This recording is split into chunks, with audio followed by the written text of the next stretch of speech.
5절 말씀 보시겠습니다. 시작하는 말에 젊은 자들아. 여기 젊은 자들은 생물학적인 나이, 육신의 나이를 의미하는 것은 아닙니다. 그렇다면 장로들도 나이가 있는 사람들을 의미한 것이 아니겠지요.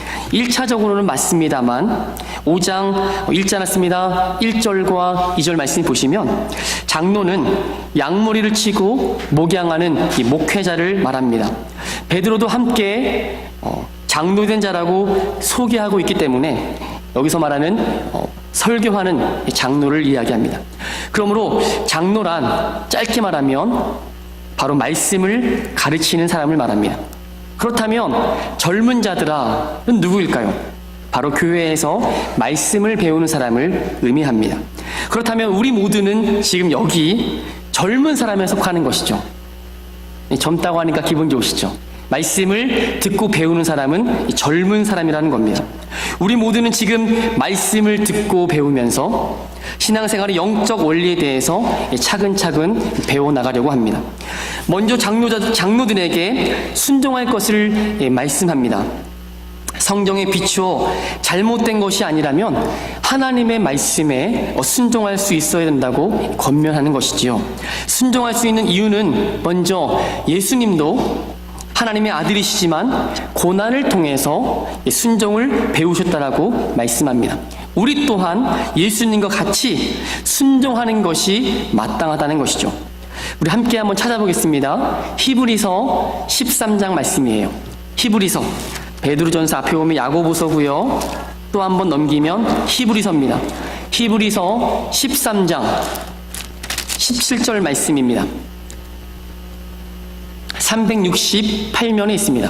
제가 읽겠습니다. 너희를 인도하는 자들에게 순종하고 복종하라. 그들은 너희 영혼을 위하여 경성하기를 자신들이 청산할 자인 것 같이 하느니라. 그들로 하여금 즐거움으로 이것을 하게 하고 근심으로 하게 하지 말라. 그렇지 않으면 너희에게 유익이 없느니라. 아멘. 목회자와 성도의 관계를 설명하는 본문입니다. 쉽게 말하면 목회자는 성도들의 영혼을 지키고 하나님 앞에 보고하는 청직이라는 뜻이죠. 그러므로 성도는 목회자가 하나님의 일을 선하게 할 수 있도록 기도해야 됩니다. 목회자가 선한 양심을 가지고 말씀을 전하도록 기도해야 됩니다. 목회자가 하나님의 뜻대로 행할 수 있도록 기도해야 됩니다. 그렇다면 목회자를 향한 말씀은 어떻습니까? 책임이 더욱더 무겁습니다. 목회자는 목양할 때 억지로 하지 말아야 됩니다. 목회자는 하나님의 뜻을 따라서 자원함으로 해야 됩니다. 목회자는 더러운 이익을 구하지 않아야 합니다. 목회자는 맡은 자들에게 주장하는 자세를 하지 말라는 것입니다. 그 대신 목회자는 양무리의 본이 되어야 한다라고 말씀하고 있습니다.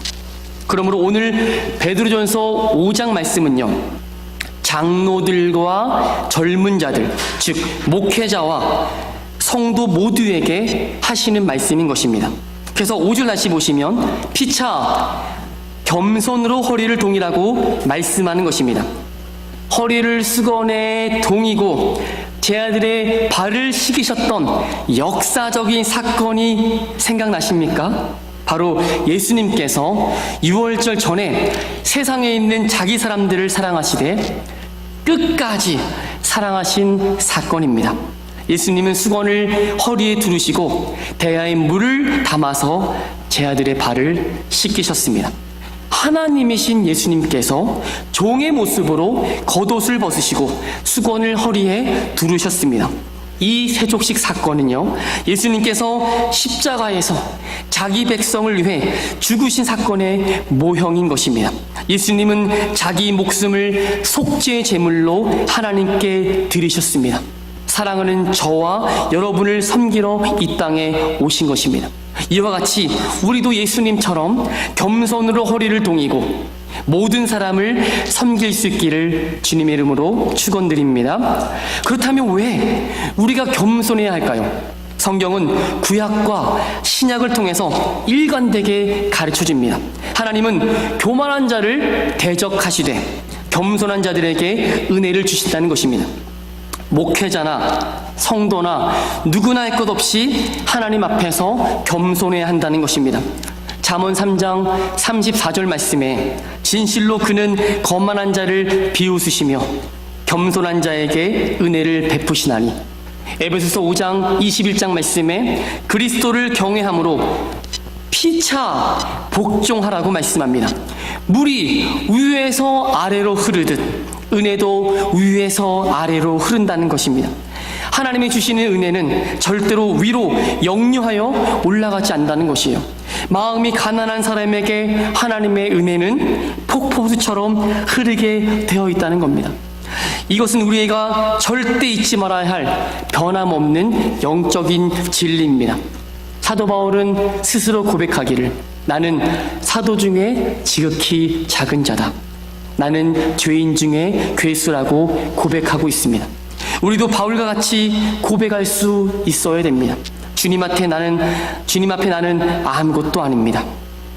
우리는 다른 사람의 눈에 티가 있는 것을 보면서 교만하지 말고 내 눈에 들보가 있는 것을 먼저 확인해야 됩니다.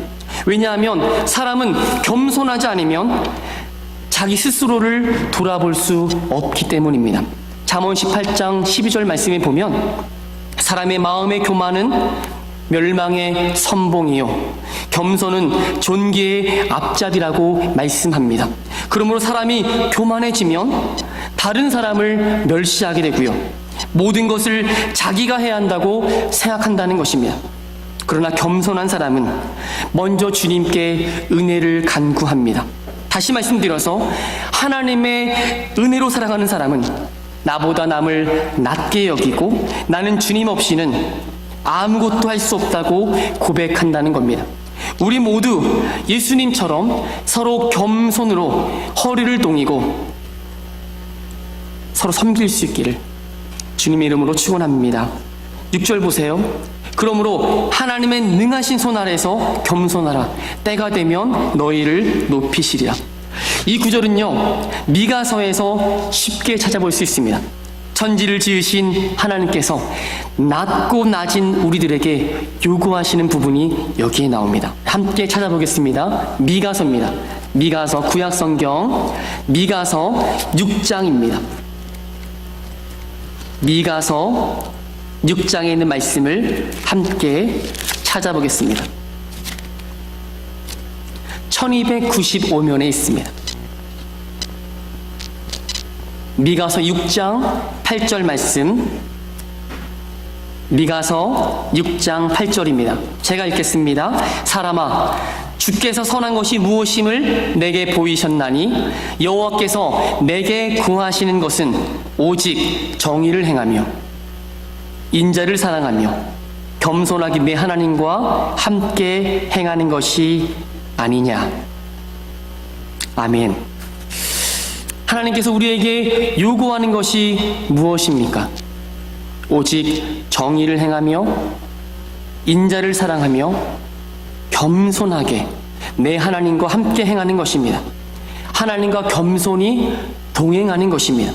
오늘 본문과 함께 읽어 내려간다면 하나님의 능하신 손 아래서 겸손하라는 것입니다. 구약 성경에서 하나님의 능하신 손 하면요, 하나님의 다스리심, 하나님의 주권이란 말로 바꿔 쓸 수가 있습니다. 능하신 손 아래라는 말씀은 여호와 하나님께서 이집트에서 이스라엘 백성들을 구원하여 인도하여 내셨을 때 사용했던 표현입니다. 그러므로 구원받은 저와 여러분, 하나님의 백성은 하나님의 전적인 주권 아래 살고 있음을 인정해야 하는 것입니다. 지금도 하나님은 자기 백성들을 돌보고 다스리고 계십니다. 우리 모두 하나님 앞에 더욱더 겸손할 수 있기를 바랍니다. 하나님은 때가 되면 반드시 높여주십니다. 이어지는 말씀을 보세요. 젊은 사람들, 말씀을 배우는 성도들을 향한 말씀인 것을 기억하면서 드려야 됩니다. 베드로는 신앙생활에 또 다른 영적인 원리를 언급합니다. 7절입니다. 너희 염려를 다 주께 맡기라. 이는 그가 너희를 돌보심이라. 염려라는 단어는요, 불신과 두려움의 다른 표현입니다. 때로는 하나님의 말씀대로 겸손하고 순종함에도 염려할 일들이 생기기 마련입니다. 염려는요, 목을 조른다는 다른 의미도 있습니다. 세상 근심은 성도에게 아무런 유익이 없습니다. 성경은 우리에게 세상 근심이 사망을 이룬다고 경고합니다. 염려한다는 것을 다르게 표현하자면 기억하십시오. 하나님의 주권을 인정하지 않는 불신앙인 것입니다. 내 인생을 하나님이 인도하신다는 믿음이 없기 때문에 염려가 생긴다는 것이에요. 예수님은 너희 마음에 근심하지 말라, 하나님을 믿으니 나를 믿으라고 말씀하지 않습니까? 저 여러분, 염려를 다 주님께 맡길 수 있기를 바랍니다. 주님께서 능히 일하실 줄로 믿습니다. 우리가 염려를 주님께 맡길 수 있는 이유가 있습니다. 바로 주님께서 우리를 돌보시기 때문입니다. 개역 성경에 보면 우리에게 권고하신대요. 맡기라고 말씀하는 거예요. 생각해 보십시오. 우리가 씨름하고 있는 이 문제 하나님께 맡기면 하나님의 문제가 됩니다. 그런데 우리가 붙들고 있으면 여전히 내 문제인 것입니다. 제가 가끔 질문을 받는 것 중에 하나가 있는데요. 어떻게 주님께 기도하면서 맡길 수 있냐는 것이에요. 주님께 맡긴다는 것에 도통 감을 못 잡겠다는 분들이 계세요. 기도를 하고도 여전히 그 문제를 붙잡고 있는 자신을 볼 때, 이 맡기는 기도가 참 어렵구나라고 생각하신답니다. 사무엘상 1장에 맡기는 기도에 좋은 모범이 있습니다. 기억하시죠? 사무엘의 어머니 한나의 기도입니다. 여기서 한나의 기도를 통해 염려를 주님께 맡기는 좋은 예를 한번 찾아보겠습니다. 한나는요, 남편 엘가나로부터 갑절의 사랑을 받고 있었습니다. 그러나 한나는 엘가나의 다른 부인 브린나로 인해서 심히 격분해 있었습니다. 그때 한나는 마음이 괴로워서 하나님께 기도하며 통곡하였다고 기록하고 있습니다. 한나가 여호와 앞에 오래 기도하고 있었을 때 엘리 제사장이 그 입술을 주목하여 보았다고 성경은 말합니다. 왜냐하면 한나가 속으로 기도하고 있었기 때문에 입술은 움직이는데 소리가 안 나니까 술 취한 거 아니야? 라고 착각한 것이죠. 그러나 한나는 독주를 입에 댄 적이 없다라고 말합니다. 대신 여호와 하나님 앞에 자신의 고통스러운 마음을 토해 놓았다라고 성경은 고백하고 있어요. 그때 엘리 제사장은 평안히 가라고 말합니다. 하나님께서 너의 기도를 허락해 주시기를 원한다라고 말씀해요. 여기서 한나의 기도하는 태도를 잠시 주목하여 보기를 원합니다. 먼저 한나는 기도할 때 자신의 고통스러운 심정을 하나님 앞에 다 토로했다고 합니다. 이와 같이 우리도 기도할 때 무엇이든지 하나님 앞에 숨김없이 내어놓을 수 있기를 바랍니다. 그 이후의 태도에 집중할 필요가 있습니다. 사무엘상 1장 18절 보게 되면요, 당신의 요종이 하나님께 은혜 입기를 원하나이다 하고 가서 먹고 얼굴에 다시는 근심의 빛이 없더라.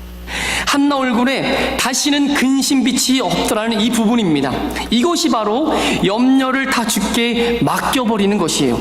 한나는 하나님께 자신이 해결할 수 없는 모든 일을 다 맡겼습니다. 주님께 모두 던져버린 것이에요.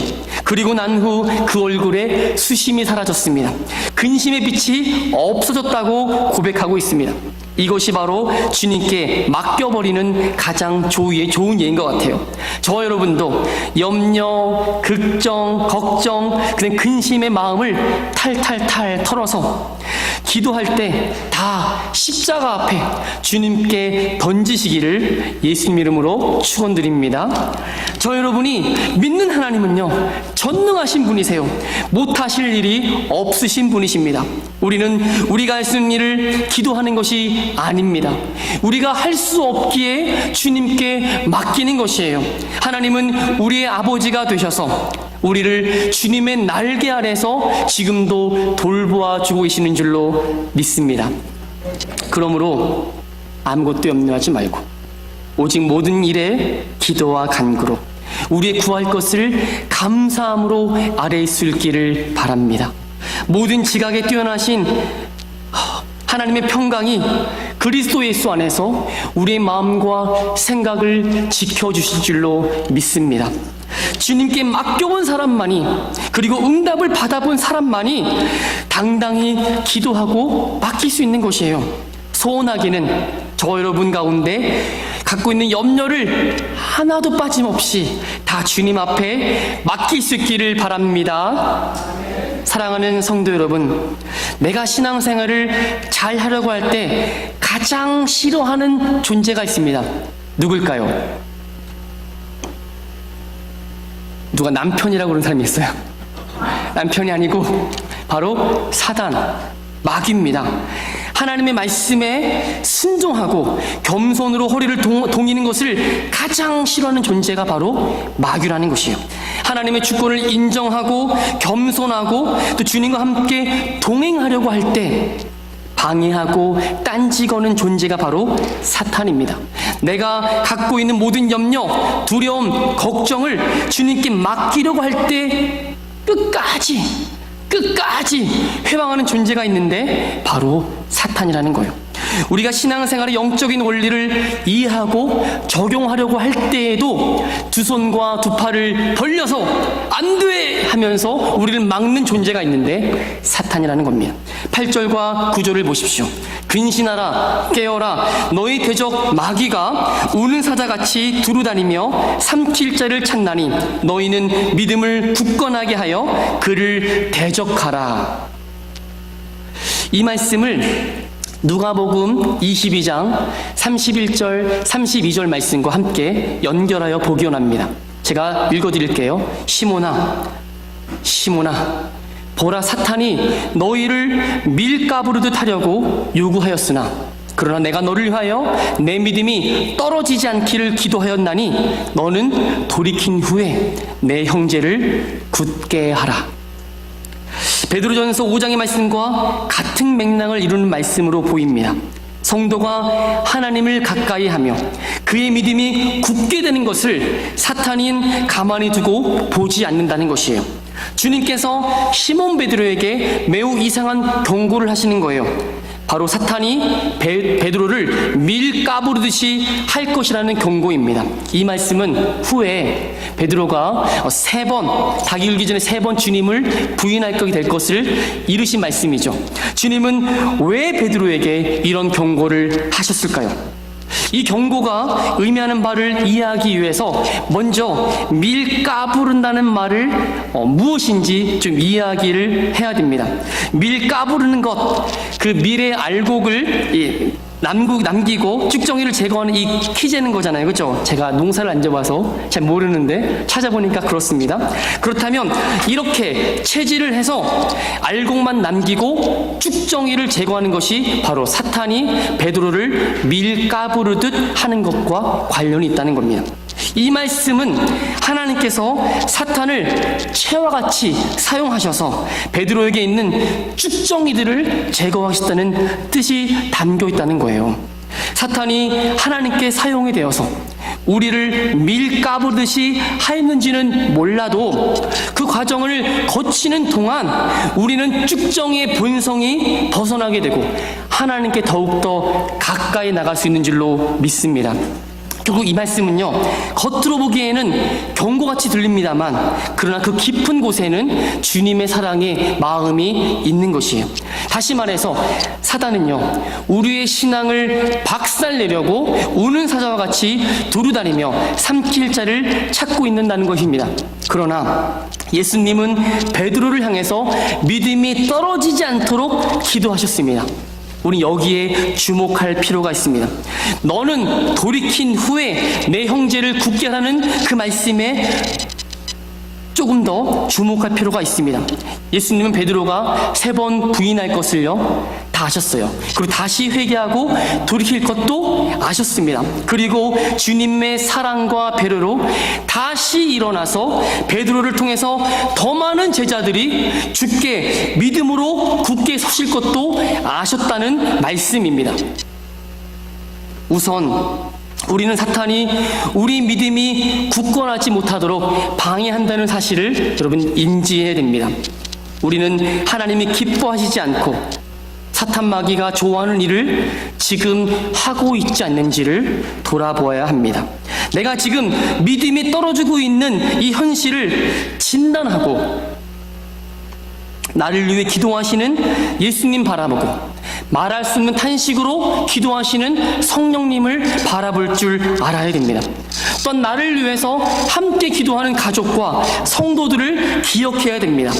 우리는 원수 마귀의 괴계에서 벗어난 후 나와 같이 믿음으로 떨어지고 있는 형제들을 바라보면서 함께 기도로 도와야 합니다. 그러면서 이러한 영적 원리를 함께 나누어야 됩니다. 그렇다면 우리는 어떻게 해야 될까요? 마귀를 대적하는 것보다 더 중요한 것이 있습니다. 사도 야고보는 야고보서 4장 7절 말씀에 이렇게 말씀합니다. 그런즉 너희는 하나님께 복종할지어다. 마귀를 대적하라. 그리하면 너희를 피하리라. 이 말씀의 구절의 요지는요, 마귀를 대적하는 게 먼저가 아닙니다. 앞구절을 보십시오. 하나님께 복종하는 게 먼저예요. 하나님의 말씀에 순종하는 것이 먼저라는 것입니다. 왜냐하면 마귀는요, 하나님의 말씀에 불순종하는 것이 마귀의 주요 업무이기 때문이에요. 마귀와 같이 우리도 하나님의 말씀에 불순종하기를 마귀는 원하는 것입니다. 그러므로 하나님의 말씀에 먼저 순종하면 마귀는 떠날 줄로 믿습니다. 우는 사자와 같이 찾아와 물고 뜯고 결국 하나님의 교회를, 하나님의 사람을, 하나님의 말씀을 불신하게 만들며 싸우게 만든다는 것입니다. 먼저 하나님께 순종하십시오. 그러면 마귀는 떠나게 되어 있습니다. 하나님의 말씀을 우리 삶의 시금석으로 두십시오. 하나님께 순종하며 우리 삶을 맡겨드리기를 주님의 이름으로 축원드립니다. 예수님께서 우리를 구속하여 주셨습니다. 그렇기 때문에 원수 마귀는요, 절대 우리를 지옥으로 끌고 갈 수 없습니다. 그렇다면 왜 우리는 근신하며 깨어서 마귀를 대적해야 할까요? 그 이유는 성도들로 하여금 시험에 들게 하여 믿는 일을 하지 못하게 하기 때문입니다. 근신한다는 말은요, 정신을 차리라는 말이에요. 깨어있으라는 말은 정신을 맑게 하라는 뜻입니다. 원수 마귀는 우리 영혼을 혼미케 합니다. 하나님의 말씀을 하나님의 말씀으로 믿지 못하게 합니다. 우리 마음을 혼란하게 만듭니다. 하나님의 말씀에 집중하지 못하게 합니다. 그러므로 시험에 들지 않게 깨어서 기도해야 됩니다. 동시에 마귀를 대적해야 됩니다. 믿음이 굳건하다는 말은 믿음 위에 흔들리지 않고 곧게 서 있는 것입니다. 남의 말에 지금 처한 환경에 좌우되지 않는다는 것입니다. 우리의 믿음의 뿌리가 굳게 그리스도께 정박하여 있으면 창수가 나고 또한 바람이 세차게 불어도 견고하게 서 있게 되는 것입니다. 이렇게 믿음의 반석 되신 예수님께 굳건하여 붙어 있으면 마귀를 대적하게 되고 한 길로 왔다가 마귀는 7길로 떠날 줄로 믿습니다. 마귀가 주는 시험, 환난, 고난은 세상에 사는 모든 교회의 성도들은 누구나 당하고 있는 것입니다. 그러나 기억하십시오. 예수님께서 부활하셨으므로 마귀의 권세는 완전히 부서졌습니다. 악한 자, 마귀는 성령님이 함께 하시는 성도를 만지지도 못한다고 성경은 말씀합니다. 그러므로 두려워 말고 담대하게 믿음으로 승리할 수 있기를 주님의 이름으로 축원합니다. 마지막 말씀이에요. 10절 보십시오. 함께 읽겠습니다. 10절입니다. 모든 은혜의 하나님 곧 그리스도 안에서 너희를 부르사 자기의 영원한 영광에 들어가게 하시니가 잠깐 고난을 당한 너희를 친히 온전하게 하시며 굳건하게 하시며 강하게 하시며 털을 견고하게 하시리라. 아멘. 모든 은혜의 하나님께서 성도들에게 은혜를 주시는 이유가 두 가지가 있는데요. 빌립보서 1장 29절 말씀 보면 이렇게 말씀해요. 그리스도를 위하여 너에게 은혜를 주신 것은 다만 그를 믿을 뿐 아니라 또한 그를 위하여 고난도 받게 하려 하심이라.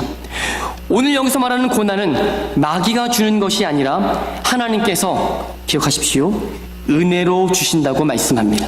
그렇다면 하나님께서 아버지로서 자녀에게 잠깐 고난을 주시는 이유가 반드시 있을 것입니다. 하나님은 절대 우리에게 해로운 것을 주시는 분이 아니십니다. 모든 것을 은혜로 주시는 분이세요. 우리 성도들이 하나님의 영원한 나라에 들어가도록 잠깐 고난을 주신다는 것입니다.